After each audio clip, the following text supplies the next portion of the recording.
UPSC திறனறி தேர்வை ரத்து செய்ய வலியுறுத்தி டெல்லியில் மத்திய உள்துறை அமைச்சர் ராஜ்நாத் சிங் வீட்டு முன் தேர்வர்கள் போராட்டம் நடத்தினர்.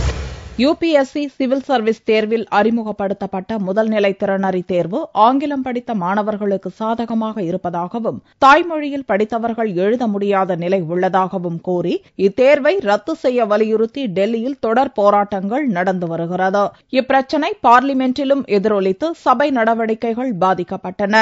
இந்நிலையில் டெல்லியில் சனிக்கிழமையன்று யுபிஎஸ்சி தேர்வர்கள் மத்திய உள்துறை அமைச்சர் ராஜ்நாத் சிங் வீட்டு முன் மத்திய அரசுக்கு கண்டனம் தெரிவித்த பதாகைகளுடன் திரண்டனர்.